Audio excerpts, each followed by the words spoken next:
Vocalizations heard and rocks thrown at fishermen and family on Blue River year, 2004 season, summer month, June state, Indiana County, Crawford County location details, south of HWY 150, on Blue River a few miles west of Fredericksburg, in off of S. Shepherd Road.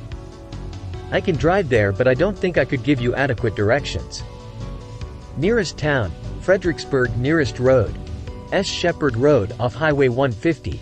Observed, I am a 40-year-old engineer and have been passively interested in Bigfoot since I was a kid. I never gave it much serious thought until 2 or 3 years ago a strange animal was sighted near Bloomfield, in where my sister lives. This event reignited my interest and I began doing a little research on the subject and ran across your website.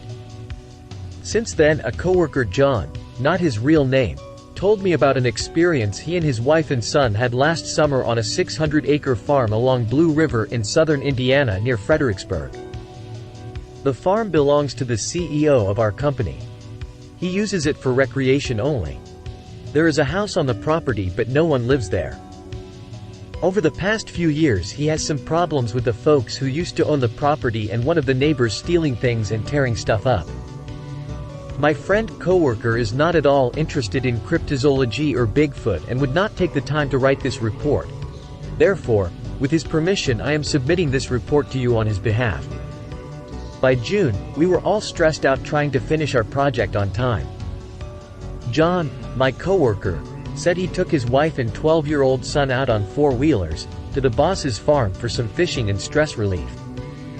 I asked him how the fishing was and he said, "We didn't catch a thing, but I think that crazy drug fiend was back there messing with us." "What do you mean?" I asked.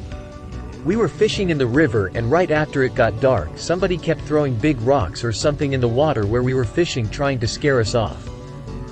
I think it was that nut that used to live on the property or the crazy neighbor." He continued, "I just couldn't get a look at him. He was adamant about how big of a splash it was making and went on and on. I was intrigued and said, 'Tell me the whole story from the beginning.' This is how he related the facts to me about what happened to him, his wife and son. They drove the truck to the back of the property, unloaded the four-wheelers and drove down the hill into the dry stream bed and followed it to where it intersects with Blue River. They arrived about 8 p.m. They were set up in the mouth of the dry stream bed where it dumps into Blue River. They had lit a Coleman lantern as it became dark about 8:50 p.m. It had been dark for almost an hour when they heard a huge splash in the water about 150 to 200 feet upstream, to their left. His son asked, "What was that?" "It was a big splash." He explained to his son that it was probably just a limb broke off and fell in the water. They continued fishing, talking, and relaxing.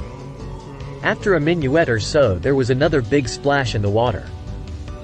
This time it was a little bit closer. He described the sound of whatever was hitting the water as large enough to make a huge splash and then rain water droplets for 2 or 3 seconds afterward. It was loud enough to be heard over 100 feet away in a running stream of water.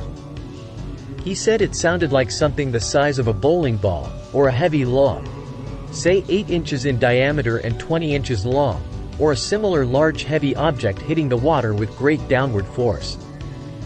So by now he's kind of wondering what's going on here. He can't see anything beyond the circle of light projected from the lantern, so he goes to the four-wheeler to retrieve an ultra-high-intensity portable searchlight. Just then splash! A third time still closer. He shines the light around and doesn't see anything. The brush around the creek bank is pretty dense. They are standing at dry feeder stream basin about eye level to the ground on the surrounding banks, so it is extremely difficult to see very far. His son is kind of scared now. John starts talking out loud. "Alright, I guess I'm going to have to get my gun out now," as he rattles around in the tackle box. Splash! Just then a fourth object hits the water yet closer to them, still upstream a little. Again, all of these objects, though never seen, are apparently 10 to 20 lb. hitting the surface, displacing a large spray of water. My friend is mad now. He's shining the light around, turning it off and on, trying to pick up any movement, looking for anything that will indicate who is doing this and where they are. He shouts out loud, "Come on out where I can see to shoot." All of this is a bluff, of course, as he doesn't really have a gun at all. So then he turns the light off and listens. A minuet or two passes, then splash.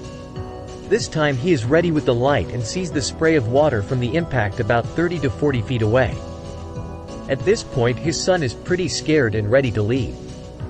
He keeps trying to determine where the objects are coming from.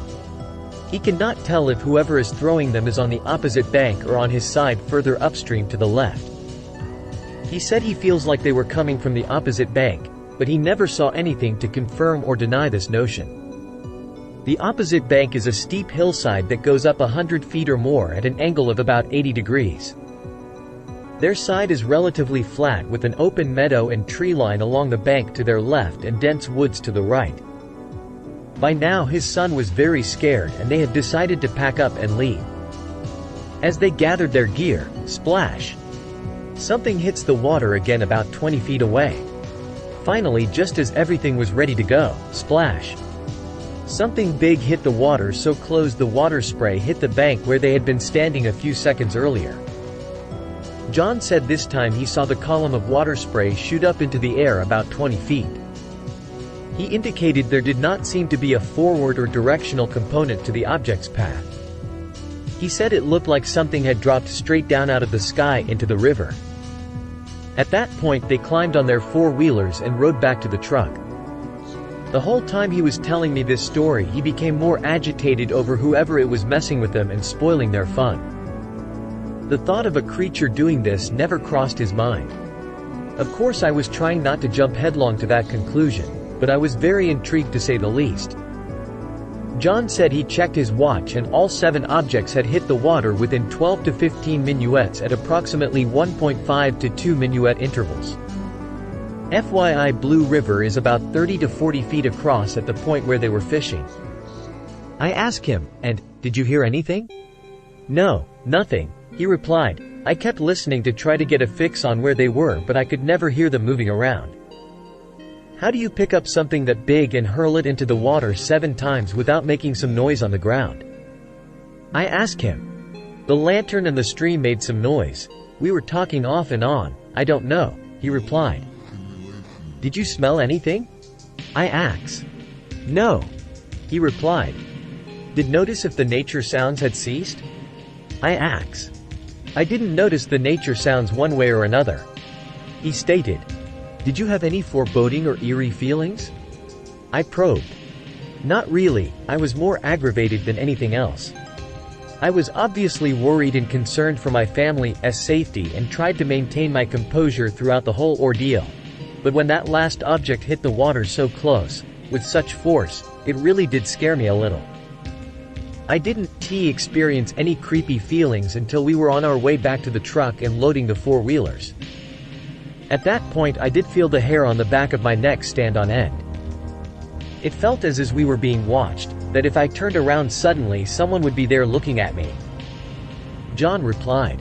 Did you hear any unusual animal noises at all? I continued to inquire.